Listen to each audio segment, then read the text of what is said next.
नमस्कार, Om Shanti. Welcome back to our show youth Connect, जहाँ पे हम आपके सवालों के जवाब देने की कोशिश करते हैं।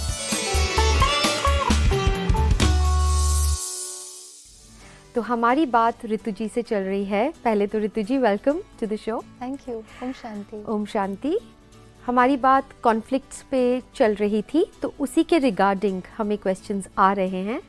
तो जो आज का हमारा सवाल है उसी के रिगार्डिंग है कि एक स्टूडेंट है, कॉलेज में पढ़ते हैं, और जैसे कॉलेजेस में प्रोजेक्ट्स होते हैं, ग्रुप स्टडी, ग्रुप प्रोजेक्ट्स होते हैं, इवेंट्स होते हैं, तो उसमें सबको मिलजुल कर काम दिया जाता है, that you have to do it together. तो उसमें एक क्वेश्चन हमारे पास जो आया है, उन्होंने पूछा है कि प्रोजेक्ट साथ में करना है, इवेंट साथ में करना है, तो हर एक को मौका मिलना चाहिए अपनी बात रखने का, या हर एक की बात भी मानी जानी चाहिए। Everybody has different ideas, different point of views, लेकिन अब हर इंसान सेम तो होता नहीं है। देयर आर स्टूडेंट्स जो अपने आप को सुपीरियर समझते हैं, जिनके आइडियाज़, वो अपने आइडियाज़ लगाएंगे तो वो सोचेंगे हमारे ही आइडियाज़ लगे। होते हैं कई कि हमारी बात ही मानी जाए, तो वो दूसरों को जो ज़्यादा बोलते नहीं हैं, जो अपना व्यू पॉइंट नहीं, हो सकता है दे आर वेरी गुड। जैसे कि ये जो स्टूडेंट का हमारे पास आया है, she says I have very good ideas, but जो थोड़े सुपीरियर समझते वो हमारी बात सुनते ही नहीं, और बुली भी होते हैं हम। तो ये बुलिंग का आप क्या सोल्यूशन देंगे? हाँ जी, see first and foremost is how do you handle bullying. मतलब अगर ऐसा कुछ हो रहा है जहाँ पे you are not being respected, way you are not being जहाँ पे आपकी आइडियाज़ को उतना रिगार्ड नहीं दिया जा रहा है, तो so the first thing that you need to do is protect yourself from any outside influence. कैसे करना है? जैसे एक दिया होता है, राइट? जब हम दिए को जलाते हैं तो अगर कोई हवा आती है, कुछ आता है, तो हम क्या करते हैं? इमीडिएटली उसको प्रोटेक्ट कर लेते हैं, है ना? उसके हम हवा को नहीं रोक सकते, लेकिन हम क्या कर सकते हैं? हम उस दिए को के आसपास वो प्रोटेक्शन शील्ड बना देते हैं, दिया ना बुझ जाए, दिया ना बुझ जाए। अब ये दिया है हमारे अंदर का दिया, हमारे अंदर की वो जो लाइट है उसका दिया। अब उसको कैसे प्रोटेक्ट करें? तो हमें अपने आसपास वो प्रोटेक्शन शील्ड हमारे लिए बनानी है। मतलब हमारे मन के अराउंड वो जो मन का जो दिया है वो बुझ ना जाए, वो टिमटिमा ना जाए, उसके लिए हमें अपने आसपास वो प्रोटेक्शन की जो एक शील्ड है वो बनानी है अपने लिए। द लेयर, ऐसे लेयर, पॉजिटिविटी का लेयर। वो किस तरह से बनाएंगे? हाँ जी, तो जैसे अभी क्या हो रहा है right now, what is happening is situation है कि उन्होंने कुछ दे आर बुलिंग और they are doing something and that may affect my state of mind. वो मेरे मन को थोड़ा कभी कमजोर कर देता है, पूरी तरह से। एक्चुअली एक बच्चे का सेल्फ कॉन्फिडेंस ही पूरा लो हो जाता है अगर वो अच्छा आइडिया कोई दे रहा है, कोई अच्छी बात कह रहा है, but there are certain people अपने आप को सुपीरियरिटी कॉम्प्लेक्स जिसको हम कहेंगे, उनका भी ये हो सकता है। और फिर जो दूसरा है उसमें इंफीरियरिटी कॉम्प्लेक्स है, तो बैलेंस ही नहीं है। और वो प्रोजेक्ट के ऊपर भी, वो उस चीज़ के ऊपर भी असर करता है, वो ठीक से हो ही नहीं पाता ना, बिकॉज संगठन में जो हो सकता है, मिलजुल कर जो काम हम कर सकते हैं, यूनिटी इज पावर, तो वो तो है नहीं। सब अपना अपना, और जिनमें ज़्यादा पावर दिख रही है वो अपनी ही बात को लेते हैं। तो इसमें जो दूसरा है वो बहुत लो हो जाता है उसका कॉन्फिडेंस। तो पहले तो क्या करना है, जो इन्फीरियर फील कर रहे हैं, जिन्हें अपने अराउंड वो शील्ड बनानी है, उन्हें क्या करना है कि देखिए अभी क्या हो रहा है, सिचुएशन मेरे मन को वीक कर देता है। हाँ जी। अब वो हो गई एक वे ऑफ लिविंग, वेयर किसी ने कुछ कहा और मेरे मन को प्रभावित कर देता है। दूसरा तरीका है, मेरे मन की स्थिति इतनी पावरफुल और एम्पावर्ड हो कि मेरे मन की स्थिति उस सिचुएशन को इन्फ्लुएंस करे या उसको प्रभावित करे। उसके लिए ज़रूरी है मेरे अपने मन की स्थिति को मुझे इतना एम्पावर करना है, मुझे अपने अंदर को इतना सशक्त बनाना है। और मेडिटेशन ये एक बहुत ब्यूटीफुल टेक्निक है जिससे हम अपने अंदर को इतना एम्पावर करते हैं दैट वो मेडिटेशन हमारे लिए वो प्रोटेक्शन शील्ड बन जाती है। जैसे दिए के आसपास हमने वो प्रोटेक्शन करी, उसी तरह से मेडिटेशन हमारे मन के आसपास वो प्रोटेक्शन बना देती है कि हम अपने को बहुत एम्पावर्ड फील करते हैं। So that's the way how do you not allow these external situations to affect you। आपको वो लो ना फील कराएं, आपके अंदर का वो जो लाइट का दिया है उसे हम बुझने ना दें, वो सबसे पहली बात। और जैसे आपने कहा कि कहीं ना कहीं इनको इन्फीरियर कॉम्प्लेक्स है और उनको सुपीरियर कॉम्प्लेक्स है। अब ये दोनों ही स्टेट है, दोनों ही ईगो स्टेट्स हैं। राइट। अगर even in the inferior one is ego. Absolutely, that's the ego, right? Because it's not an original self, it's not a positive We self-esteem. always used to think only the superior one is ego. जी, अच्छा। देखिए अगर superior वाला अगर ego है वो भी positive self esteem नहीं है। और अगर हम इन्फीरियोरिटी को देखें, क्योंकि इन्फीरियोरिटी तो है ही नहीं ना, हम जो हैं जैसे हैं, हम में ये कुछ विशेषताएं हैं, हम में कुछ ये चीज़ें हैं जो हमें इम्प्रूव करनी है। Now that's a positive self esteem. अगर हम इन दोनों ही स्टेट्स को देख लें, वो इस स्टेट के विपरीत है, it's different, it's not that positive self esteem. Inferior वाला भी ये नहीं है और सुपीरियर वाला भी ये नहीं है। So for both the parties, जो भी दोनों पार्टीज हैं, उनको अपने लिए स्वयं के लिए चेक करना है, am I in that positive state of mind, positive self esteem, that I have some good qualities, I have some good skills, talent, जो भी कहें वो है हमारे में, और कुछ एस्पेक्ट्स है जो हम औरों से सीख सकते हैं, कुछ एस्पेक्ट्स है जिसमें मैं इम्प्रूव कर सकता हूँ।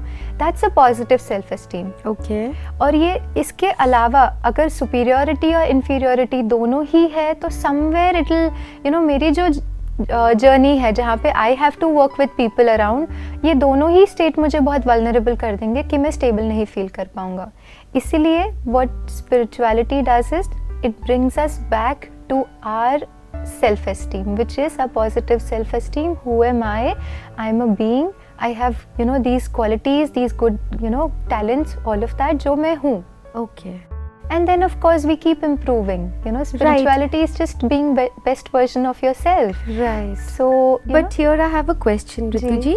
आपने बहुत ब्यूटीफुल बात कही कि अपनी सेल्फ इस्टीम में हम रहना शुरू कर देंगे मेडिटेशन से, अपनी ओरिजिनलिटी को जब पहचान लेते हैं कि दिस इज एक्चुअली मी, तो अपने आप को नीचा नहीं देखेंगे, खुद को ही हम नीची नज़र से देखेंगे नहीं। सो इन्फीरियोरिटी तो चली जाएगी। बट अभी एक प्रैक्टिकल बात है कि मैं अब ठीक है, कोई डिस्कशन हुआ, उसमें मैंने भी अपना आइडिया रखा, दूसरों ने भी रखा, अब वो सुपीरियोरिटी कॉम्प्लेक्स में तो है ही, अभी उनको तो ये नॉलेज नहीं है, मुझे मिल गया कि okay I have to be in my originality, तो मुझे बुरा नहीं लगाना, मुझे हर्ट नहीं होना कि मेरी आइडिया को नहीं एक्सेप्ट कर रहे हैं ये लोग, तो अंदर से तो मैं हो गई शांत। Okay, I am not feeling now, that's another question actually, कि अंदर से मैं शांत हो गई, I am fine. But the thing is now my idea is actually good and I know it's good and it's going to help everybody, even the people who are not right now listening to me, उनके लिए भी तो ये finally अच्छा है। तो बात मानी ही जानी चाहिए अगर वो सही है तो, उसके लिए क्या solution? See very beautiful question. In fact I tell you, एक अनुभव मेरा जो अपने मेरे अपने स्टूडेंट्स के साथ रहा है। So we do lot of events together जहाँ पे वो कंट्रीब्यूट करते हैं, तो ये सारी बातें आती है because they are also young, सब में एनर्जी होती है। So one of the beautiful things that you can do and I have seen some of my students doing it is कि आप फिर भी अगर सामने वाला वो सुपीरियोरिटी में है भी, तो भी इन द मीटिंग, जैसे if I am a part of that meeting, if I am a mentor for that group and I am a part of that meeting, तो एक राइट फोरम में आप अपनी बात को in an assertive way, not with aggressive, not aggressive, not submissive कि मेरी बात कोई सुनता ही नहीं है, वो नहीं, और ये भी नहीं कि अच्छा वो मेरी कोई सुनना नहीं है तो सुनना ही पड़ेगा, वो भी नहीं। So not aggressive, not submissive, but in an assertive way. Assertive कब आएगा हमारे लैंग्वेज में? जब हमारा state of mind is positive self-esteem. There is the answer, hidden answer. तो एक हो गया self-esteem, और उसको in action कैसे लाना है? You put across your point in an assertive way in a right forum. So if I see my student making a right point, I would always pick it up, even if I sense. See, a mentor can always sense कि what's happening in the group. Yes. So somewhere I have experienced कि okay, if there is a point which is valid and I need the group to do it, तो मैं वो जरूर, और फिर people then follow it. If you kind of tell your students, तो एक right forum जहाँ पे आप अपनी बात को रख सके, और उससे भी बहुत assertive way में, ना submissive ना, और वो तभी होगा जब अंदर से हम उस स्थिति में होंगे, and that will only come with spirituality. कभी ना कभी ये थोड़ी सी बातें आती हैं स्पिरिचुअलिटी के बारे में कि हम अगर हम ऐसे बन गए तो people start taking us for granted. वो कितना सही है? Because I don't think that's possible, because spirituality teaches us balancing. लेकिन आप इस पे थोड़ा सा और डिटेल में बताइए। Actually see spirituality what it will do is, वो ना आपको एक तो आपके अंदर को इतना स्ट्रांग बना देगा that you will stop getting affected. आप अंदर से इफेक्ट नहीं हो रहे हैं तो फिर आप अपनी बात को सही तरीके से रख सकते हैं। Right, it's a balance of love and law. Yeah absolutely, means you can't let people just take you for granted, वो होगा ही नहीं। See basically it's concern for, you have a balance between concern for people and concern for task. Okay, yeah so जो कार्य हमें करना है उसके लिए क्या राइट है, कीपिंग इन माइंड कि हम जिनके साथ काम कर रहे हैं उनकी भी फीलिंग्स को हम रिस्पेक्ट कर सकें। So like you mention, balance of love and law, yes, balance of concern for people and concern for the task that needs to be done.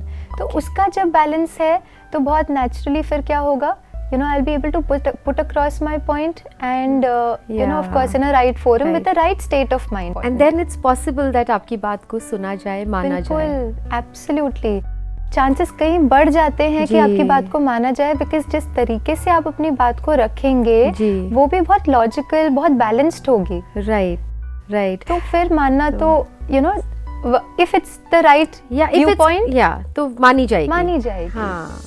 Thank you Ritu ji for this wonderful answer. You're welcome. I hope आपको अपने सवाल का जवाब मिल गया होगा।